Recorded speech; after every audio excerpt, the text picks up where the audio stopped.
I feel really lucky. I do definitely, I've had many pinch myself moments, even just feeling so lucky that I've met so many people. Ryan Molina's another one. Now I'm like, I've got to like mention everybody, but I don't. Yeah, But there's a lot of them. It's okay.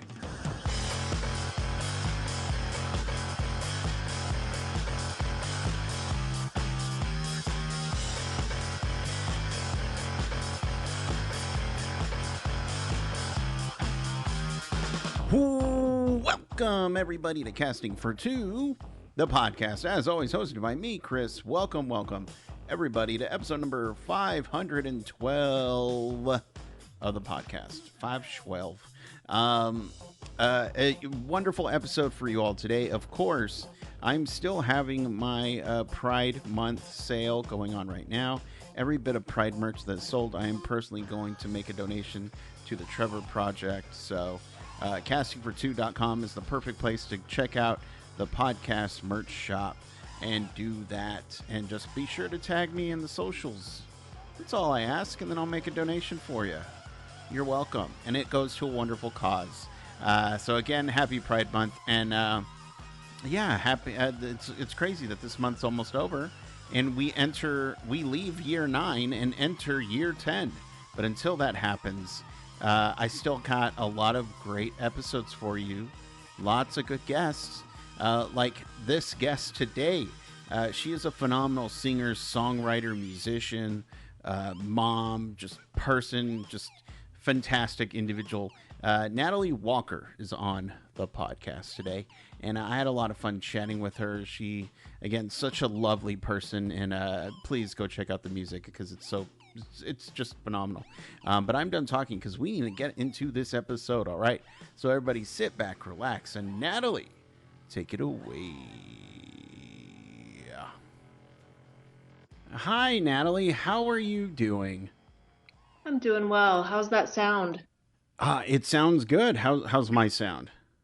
Perfect. Par- How are you, Chris? It's nice to meet you. it's so nice to meet you, and it's been a busy couple of weeks for me.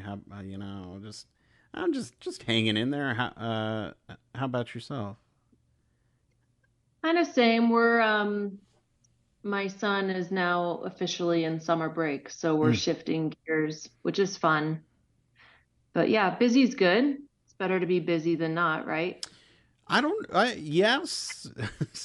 I mean, I had a couple of months where I was solely focused on the podcast, and nothing wrong with that. I enjoy this, so and then now I've added work into the mix again, and so it's just like, okay, well, now my attention is going to be divided elsewhere.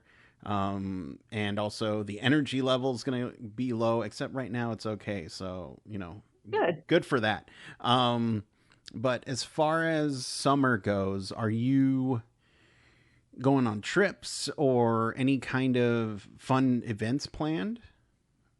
Well, we kind of live in have you ever heard of Crested Butte, Colorado? No. Where are you located? So I'm located in Texas. Okay. So a lot of Texans love Crested Butte. Mm-hmm. So we're close to Aspen, Mm. a much funkier, less bougie town, Oh, okay. mountain town. Okay. And so we're surrounded by like it's the wildflower capital of I think the US. Oh. If not, I don't know. Um, it's there the wildflowers here are really beautiful. They bring a lot of tourism in. Mm-hmm. The mountains are spectacular. Yeah. So there's a lot to do here. It's kind of like living in the sound of music every summer. Yes. So there's tons of like camping and hiking and stand-up paddleboarding on the river. And I mean, it is like truly a magical place to be in the summertime. Um, so we just kind of stay here most of the summer and just drink Mm. it up because like this past winter we got over 300 inches of snow. Mm. And we just don't see the ground from Yeah. December to March. So summers are pretty special. Wow. Okay. Yeah. Yeah. Yeah. For sure. Enjoy and all that summer. and grass that's available to you. That's it. I mean, having that much snow, because I lived in Chicago for a year, and Uh-huh. you know, I only did it for a year, so I can understand people who've lived there their whole lives are sick of the snow and stuff like that. But I was always just amazed with how streamlined everything was as far as the snow goes. You know, they had the plows out there, taking Yeah. care of business so that people can get on the road and stuff like that. But also my brain, because I'm originally from the Pacific Northwest, Oregon. Uh-huh. I gotta think that having that much water, you know, snow melts, all that good stuff, like that to me, I'm like, oh great, no droughts, because that's Right. something I think about being in Texas now. It's like, oh well, it didn't rain for months, and now they're controlling when we take showers. So okay, fun. Um, Yeah. so I don't know. I feel like that's wonderful that uh, you go through that type of madness and hell, but at the end of the tunnel, you get all this wonderful, lush plant life and wildlife, and like I feel like it. Again, I don't want to put words in your mouth, but I feel like it makes up for No, it. it is. No, yeah, it is. That's something that everybody in the community, it's a really tiny community. Hmm. And that is something that we all start to, you hear everybody kind of saying that towards the end of the really hard winter. It's Yeah, like, okay, it's going to be a really amazing wildflower season. yeah, So the payoff is there. And, when we have a weak snow year, we're hmm. like, man, summer's going to be short, because Yeah. the wildflowers are not really going to go off the way they should. And it's, so we always appreciate moisture. And when it rains in July is monsoon season, and we get a Mhm. ton of moisture then. And we definitely get nervous if we don't get that moisture. So, Yes, yes. Yeah, it's and I again being a Pacific Northwesterner, I'm trying to recalibrate my brain to be like, "Oh, when I'm brushing my teeth, maybe I should turn off the water because it just doesn't rain here that much or things like that." Although I will say it's been raining here not as much as the Pacific Northwest, but there's been a lot of rain within the past couple of like months, and I get excited because I'm like, yay, I get to finally see green grass instead of grass that's all sunburned. But yeah. What part of Texas are you in? I live in San Antonio, Okay. so yeah, Okay. it's like an hour and a half away from Austin. So, Yeah. but Austin's cool. oh my god, Austin is so much fun. Whenever I go down there, I have a ball. Um, Yeah. It's a really fun city. We went there in October last year to mm, it was a Levitation was the name of the festival. It's like a psychedelic rock festival. hmm And we went to see the OCs play several nights hmm and some other bands, but it's just such a cool vibe, that city. Oh my, yeah, and it's again being me, the Pacific Northwestern, I'm like, yeah, this is Portland just with different weather. So that's why I kind of feel like I get the vibe a little bit more. Hmm. Like when I first entered it, I was like, oh yeah, no, I've seen this city. I get this city. We're gonna be just Yeah. fine. Versus me in San Antonio, it's a whole other issue. But that's for another podcast. Um, but and I'm curious because as you can tell, this is a pretty loose show, and we can talk about whatever we want. I'm curious. When did you catch that music bug? Oh, the music bug. Yeah. When I was like, I don't know, maybe four, Mm. I just was always really obsessed with music. But the interesting thing is, I was raised in a super strict Christian, evangelical Christian home, so I Hmm. wasn't allowed to listen to like secular music. Oh, okay. So I was only allowed to listen to like Christian music. Mm. And when I was like maybe 9 or 10, I was really, I was really into classical music and Gregorian chants, which is Oh. very interesting and weird. I was a weird kid. Um, but I wanted to be a singer so badly. Oh, I did have Mariah Carey Music Box when I Oh. was a kid, that album, and I learned every single note of that album. I adored Mariah Carey. I like loved her so much and wanted to be her. And that's when I started singing, that's when I was like, man, I really want to do this. Hmm. But I was also incredibly shy, like Mm. stage shy. Oh, okay. So I never tried out for any of the school music things like singing solos or anything like that because I was terrified Hmm. to perform live in front of anybody. Um, so it started really young, and then I obviously I started listening to secular music when I was like in later middle school and high school. Hmm. The first secular album that I snuck was the Beastie Boys Yeah, yes, album. yes. What is it? License to Ill. License to Ill. Yep. Yeah. That album blew my mind, and I listened to it constantly. And then I started getting into like trip hop, like Portishead, and drum and bass, like Kosheen, Hmm. group like that. And I don't know. I just loved music. It was like a whole new thing for me because it was like I was a kid in a candy store when I would Yeah. go into like record stores. So it was a whole new discovery for me. Yeah. So I didn't really have like a ton of influences when I started making music. And I put my first band together in high school, um, and just started like dabbling with songwriting. Hmm. And that's kind of how it all started. What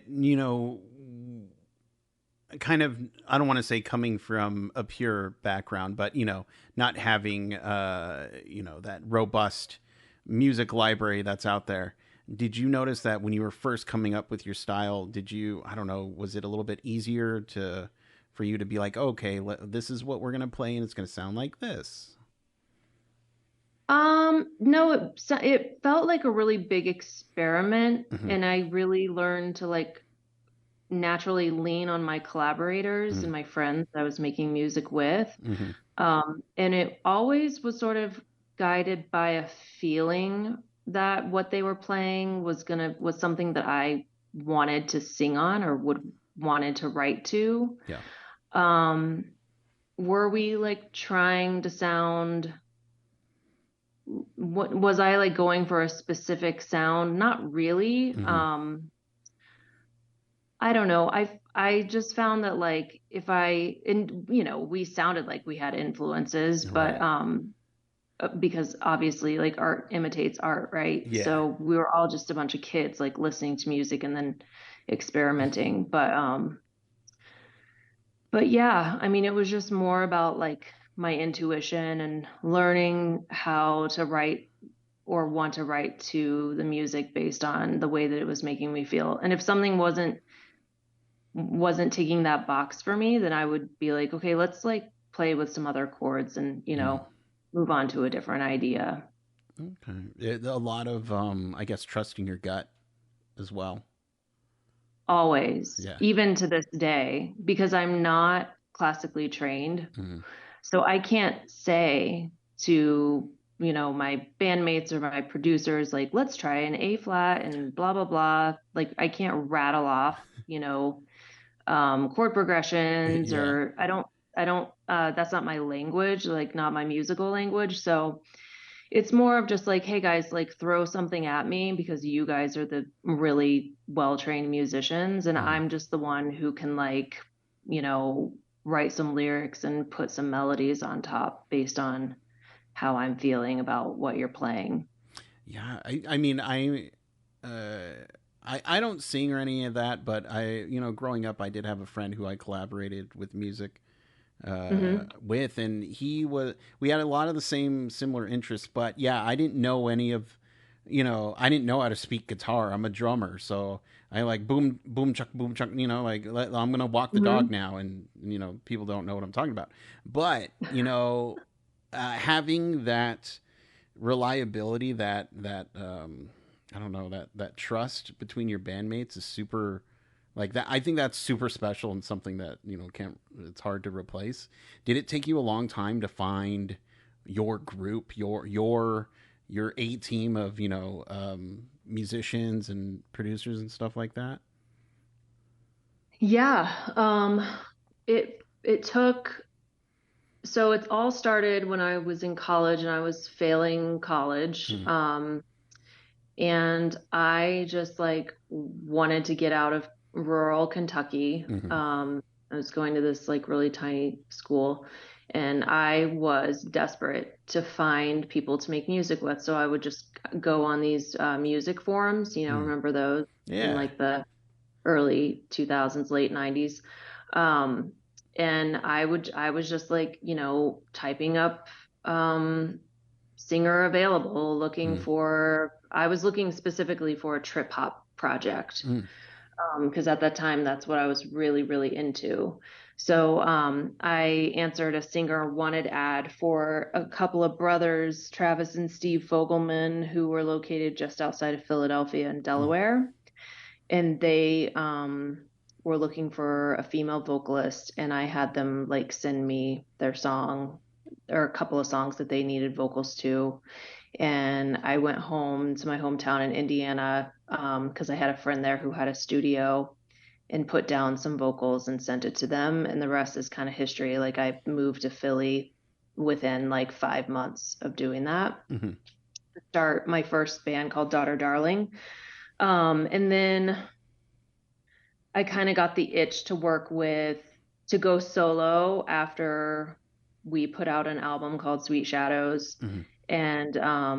And I found a couple of producers up in Brooklyn.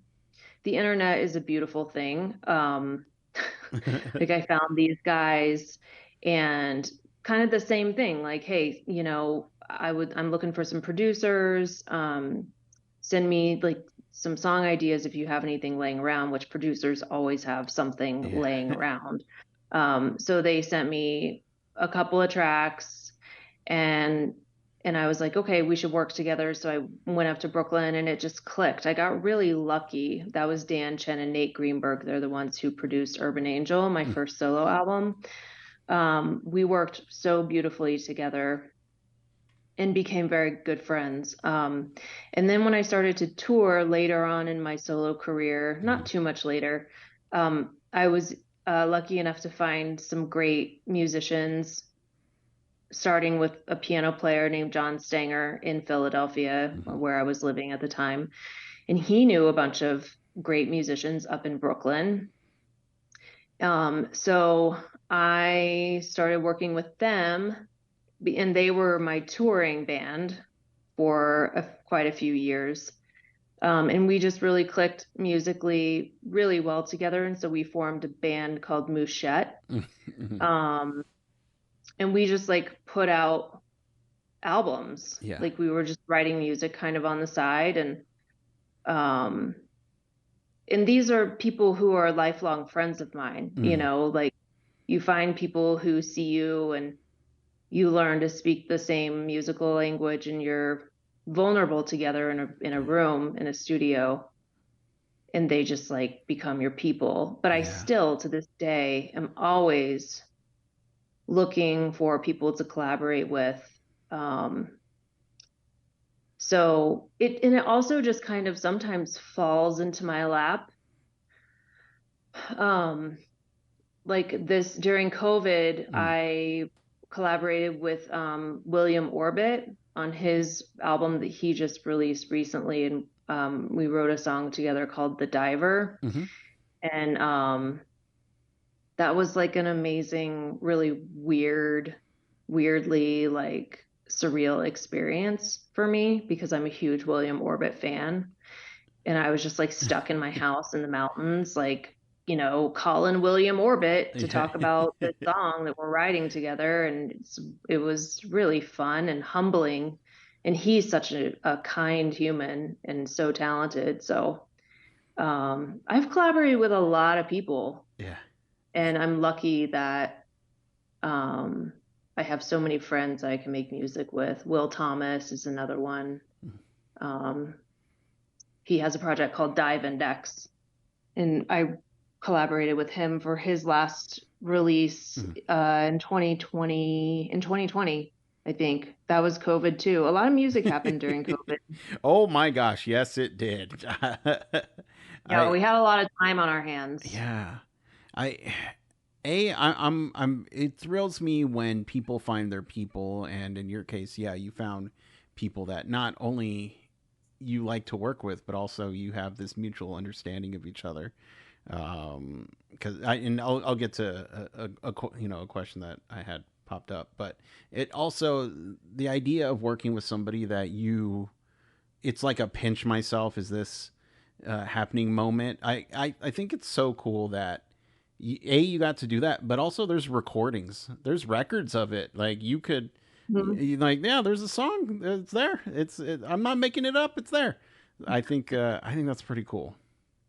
Yeah, I feel really lucky. I do definitely, I've had many pinch myself moments, even just feeling so lucky that I've met so many people. Ryan Molina's another one. Now I'm like, I've got to like mention everybody, but I don't. Yeah, But there's a lot of that's it's okay. No, yeah. and then I'm kind of going back to the whole idea on writing. I'm I'm fascinated with writing music just because it's something I can never do. So I just think like what is there a certain headspace you have to be into when you're writing music? I have to really like the music, Mm-hmm. and then it just sort of happens. Mm-hmm. Um, and if I'm hitting a wall, then there I have to really pay attention to that because eventually I have to walk away from the song, Mm-hmm. even if it's temporarily. Mm-hmm. I have to like put it in purgatory. Yeah.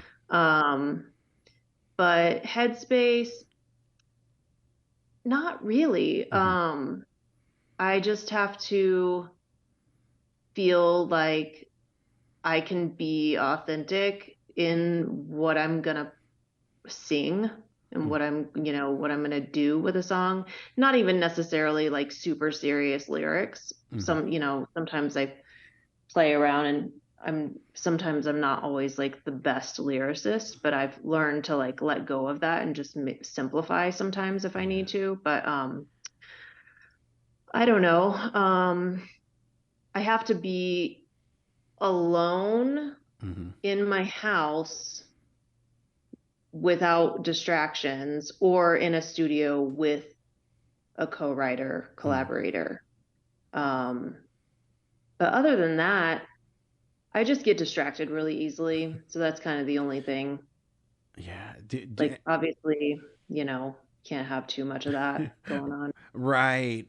When you write music when you're alone at home, is it like are you a pen and paper person, or are you like a computer person when you're Oh, writing? totally Yeah, yeah. pen and paper. Yep. And I talk to myself a lot, like in between takes. Um, it's just funny. Like I stand up, like I have my mic at my desk and I Mhm. have Logic pulled up and I have to like pep talk myself and I, will be like, well, that was shit. Like I really do like Yeah. it's because like when I make music, I'm usually with someone, so I'm Mhm. just used to like banter and so it's Oh, almost like yeah. I have to like, talk to myself a little bit, which Right. it looks insane, but There's a natural energy being bounced around, and then it's just like, oh well, I guess I have to juggle this energy by myself. I get it. I get yeah, it's just me, myself, and I. it. So, Yeah, no, and so I'm just curious. Has there ever been a point where, you are writing something and you're by yourself and you're just like, I don't know, this is too, like it's done, it's completed, and you're just like, I don't know, this is too vulnerable. I don't know if I should, show anybody this song. I Do you ever have those moments? no, I can't say that I have. Mm, Um, That's a really good question, though. There are certainly times that I felt extremely vulnerable singing Mm, and laying down the vocals, hmm. especially with new collaborators, because it is sort of like, getting naked in a room Mm, together because you're just so bare when you are actually performing the yeah. song.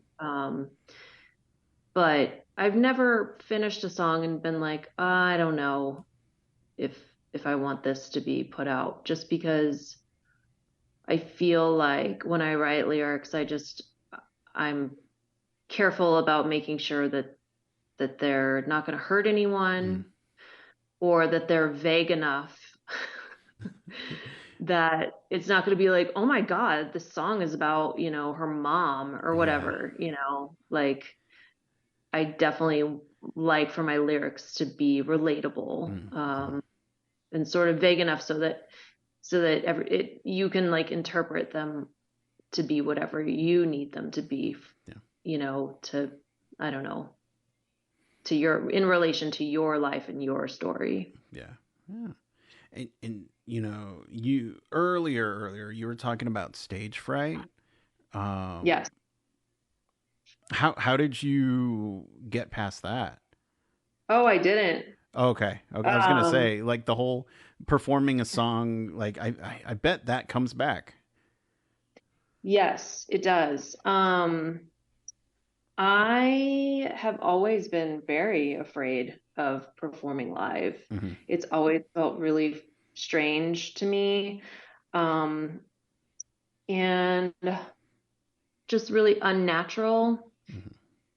And I don't know, I definitely through practice got better at it when I was actually on tour, but I haven't performed live for years and years and years. Hmm. And it is a certain kind of adrenaline high that is to be appreciated after I'm done. Um, but it does feel absolutely terrifying. Hmm. So I don't know. So yeah, that probably has a lot to do with it takes a lot for me to feel comfortable in collaboration. But Hmm. once I ease into, because everybody's different, like Right. every collaborator that I've worked with does things differently. So you have to kind of like get in there, work out the kinks, figure out how to work with each other, um, what the certain writing styles are and all of that. And then once we get past that, then I'll do anything, Hmm. you know. um so yeah. It's almost like okay, all the barriers are down. Now let's go. Yeah, and That's. that's how it felt when I was on tour with my Mouchette guys. Hmm. It did get to a point where we were so comfortable on stage together that I just sort of like went into that comfort zone and got to a point where I would, like really perform. Hmm. But like with them, it was like, okay, you're on stage with your friends, you're performing the music um, that you've made and the music that you've made together. We would like throw a couple Mouchette songs into my set. Hmm. And it was just like super comfortable and I felt super safe and it was really fun. So it is something that I was like getting better at. I miss it sometimes, Hmm. but it is it's like one of the hardest things about doing what I do. Or it has been one of the hardest things. No, no. I mean, that's something I could never imagine doing because I mean, I don't. Again, I don't sing, but still, just something that you have a calling for, but also is frightening as shit. Is also it's just like, of course, that's something that one would gravitate to. It makes perfectly good sense. Yeah. Yeah. I feel like the artist side of me Mm, is a child in a lot of ways. And a lot of the time that I have like been making music, performing music, and putting myself out there. It's almost like the it sounds so crazy, but like the adult version of me that is sort of like, I don't know. I feel like I have to sort of coax my inner child that is the artist Mm. to come out and feel excited to share what I'm doing. And does that make sense? Yeah, yeah, Like no, it's it the does. most vulnerable part of me that needs a lot of care and a lot of coaxing and a lot of affirmation. And like you should keep sharing your music, Right. Natalie, just keep going. And I don't know. So that's sort of like a analogy that I think about. Yeah, I mean, yeah, that's certain. That's just the life of the artist, where it's like, no, of course, keep going, and then I don't know the real like it's like the brains, the creative side versus the I don't know. Again, I'm not an academic, so the academic side, whatever. They're always in constant battle with each other, and it's just like uh, I don't know, but and one question that I really like to ask people because there's no right or wrong answer, but I'm very curious. What makes a perfect song to you? Oh, a perfect And if you song could to give examples too, that'd be wonderful. of other people's music. Yeah, just music and that you've heard. Yeah. Yeah. Oh man. I mean, a perfect song for me is a song that makes me like stop in my tracks Mm, and just really like feel it. mm, And that can be a punk rock song. It can be like a Radiohead song. I love like most of Tom York's mm, solo work that he puts out. Just like, I think that I'm really drawn to artists that make music the way that I aspire to make music, if mm. that makes sense. Yeah. But like having like a perfect break in the middle that just opens up and I don't know, feels like a warm hug or something. Mm, Um, I don't think that it necessarily even needs to have vocals mm, or, really good lyrics, or I think that it's just the way that it makes me feel. Um, I listen to a lot of like Brian Eno. mm, mm. Yeah. Yeah. Um, I actually we named our son after him. So my son's name is Eno. Okay. Um, I love that. he's Love going that. He's going on tour, by the way. He just announced like 6 European dates, um, which is like the first time ever, I think. But anyway, sidetracked. But yes, like just really emotive music, really emotive chord progressions. Synths are like a no-brainer for me. Yeah. I'm gonna like lose my shit if like the right Depeche Mode song comes on. Yes. Um, so yeah, I mean, that's kind of that was a really roundabout way of answering that question, but I mean, I think it's just how it makes me feel. Yeah. Like, and that's across the board, like jazz, punk rock, screamo, like whatever, not screamo. God, like Deftones, I love Oh, yeah, them. yeah. Like they've tapped into, they've always been able to like tap into that kind of energy. Hmm. So yeah, It's not. It's so funny that even though they are, and I guess I'm speaking for me. Even though there are different genres of music, they can still make you feel the same way. It doesn't matter yeah, what kind of it. It's just like, oh wow, this is a good song. This is just top notch, and yeah, uh, Brian Eno, yeah. yeah, And the quality of production is yeah. something that really, if the production is amazing, that really like sticks out to me. I'm like, man, this is so clean, Mm, and that kind of blows my mind too yeah. sometimes. Nice, nice. And so for the people at home who'd like to keep up with everything that you're doing online, where can they do all Hmm. that? Well, I don't, so I'm on Instagram at Natalie Walker Music. I now have a TikTok, brand new sort of TikTok. Please follow me on TikTok because I want to be TikTok famous. Yeah. Um, Uh, I don't think I'll ever have a TikTok. I'm it's a wild little rabbit hole, that yeah, TikTok. yeah. But my TikTok is at Natalie Walker Music. Everything's at Natalie Walker Music. My Twitter, I'm pretty sort of active on Twitter.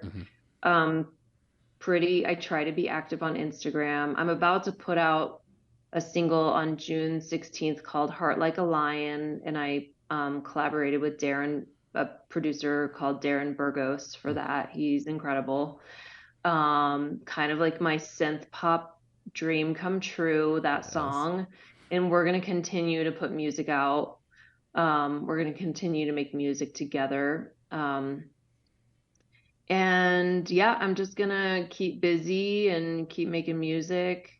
And I'll be on all platforms. That all my music is on all platforms, but Heart Like a Lion will also be on all platforms as well. And there's a music video that'll be on iTunes and YouTube as well. So all exciting stuff. The song is really fun. It's a fun one to dance to. Yeah. Oh man, that's. I mean, look. If there's a, the older I get, the more I appreciate a song that makes you dance. I'm all for it. Do I dance? No, but I love it. Like, bring it on. Let's do it. Um, but Natalie, thank you so much for chatting with me.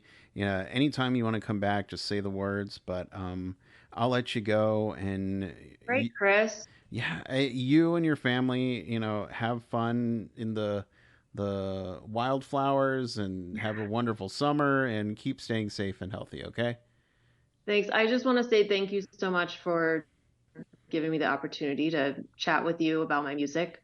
It just means a lot. I really appreciate it. No, of course. I mean, I love musicians, so whenever I can pick the brain of one, I'm more than happy to do it. And I was listening to Heart Like a Lion, and I was like, I like, look, I love synth. I've been listening to so much '80s new wave that I'm just like, yes, I want more, please. So yeah, Making a comeback. I'm all about it. Yeah, yeah. So Cool. you keep doing the music, and I'll keep listening. Does that sound good? Yeah, I appreciate that. Thanks so much. Of course, of course. But again, you have a wonderful rest of your day. Yeah, you too. Thank you. Take care. Bye bye.